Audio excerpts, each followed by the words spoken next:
সরকার ভেঙে যাবে, এই সরকার ভেঙে যাবে। সমস্ত চক্রান্ত বন্ধ করুন, সমস্ত হ্যারাসমেন্ট বন্ধ করুন, ভালোভাবে সরকার চালান, না হলে শুরুটাই শেষ। শুভেন্দু অধিকারী মাননীয় মুখ্যমন্ত্রী, আপনি যেভাবে মানুষকে কষ্ট দিচ্ছেন, ঈশ্বর এই কষ্ট বরদাস্ত করবে না। আপনার গলা আছে, কোটি কোটি মানুষ, ভারতবাসী সারা পশ্চিম বাংলার মানুষের গলা জোর অনেক বেশি। আপনি বন্ধ করুন। যারা যোগ্য না তাদেরকে আপনি 3 বার করে টাকা দিচ্ছেন, যাদের ছেলে মেয়ে চাকরি করে, যাদের স্ত্রী চাকরি করে, চালনি দিয়ে টানছেন, চালনি কোথায় তো কোথা সরকারি চাকরি লোক করে আগে পেয়ে গেছে। যারা যোগ্য না তাদের বাড়ি গাড়ি টাকা অনেক টাকা তারা পেয়েছে। আর আমরা বুঝতে পেয়ে চোখে জল ফেলছি, হাই হাই করছি, মরে যাবো। পশ্চিমবাংলার মানুষ হয়ে আমরা হিন্দু মুসলমান খ্রিস্টান জৈন প্রত্যেকের ভাই ভাই, আমরা একে অপর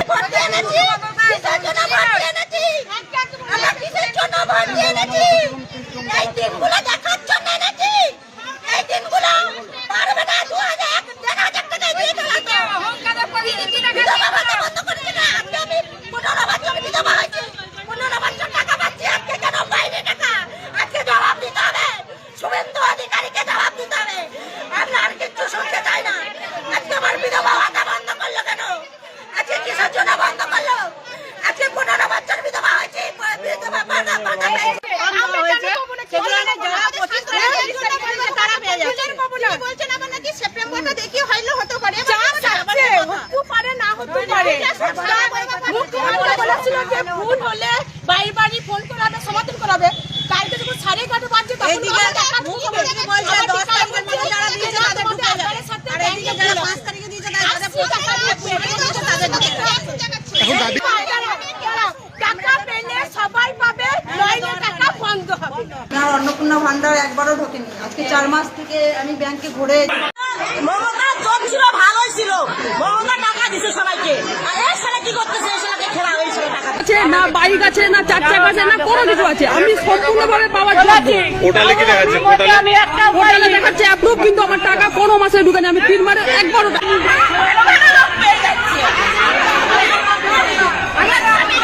মডেলের হিসাবে দেখতে পাচ্ছেন প্রচুর মহিলা এসে ভিড় জমিয়েছেন এবং বিক্ষোভ দেখাচ্ছেন। তাদের অভিযোগ তাদের অন্নপূর্ণা ভান্ডার। পৌরসভার চেয়ারম্যান বেশি বাড়াবাড়ি করলে সামনে মহানন্দা নদী, দিদি তো গেছে, ওকে টেনে এনে মহানন্দা নদী হিসাব দিতে হবে, হিসাব দিতে হবে। আজ আমাদের চোখের জল ফেলছে, সবাই কাঁদছে, মা বোন। আজকের আমাদের পেটের ভাত আমরা করে খাচ্ছিলাম, আজকের আমরা কোথায় যাব? আজকের আমাদের করে খাওয়ার জায়গা নেই। আজকের যেখানে হচ্ছে আমরা লাথি যেটা খাচ্ছি, আজ দোকান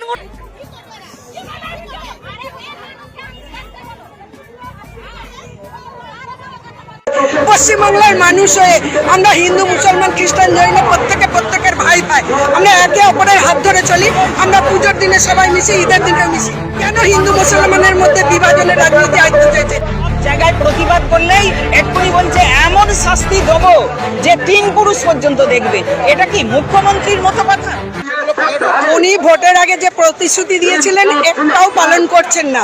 প্রথমত বলেছিলেন ইলেকট্রিক বিল 200 ইউনিট পর্যন্ত ফ্রি করব, 2 টাকা কেজি চাল, তো সেটাও হলো না। স্কুলের ছাত্রছাত্রীদের মিড ডে মিলে ব্যয় বরাদ্দ বাড়ানোর কথা বলেছিলেন, সেটাও কিন্তু করেননি। দেখা যাচ্ছে যে মিড ডে মিলে যে গরিব মানুষরা কাজ করত, সেই সামান্য ন্যূনতম বেতন পেত, উনি সেই মিড ডে মিলে ব্যয় বরাদ্দ তো দূরের কথা, স্কনের হাতে তুলে দেওয়ার ফলে সেই গরিব মানুষগুলোর চাকরি চলে যাচ্ছে। যারা কাজ করে পেটের দুমুঠো ভাত জোগাড় করতে পারতো, সেটাও আর পাচ্ছেন না। তারপরে উনি বলছেন কোনো আমিষ জাতীয় খাওয়া যাবে না।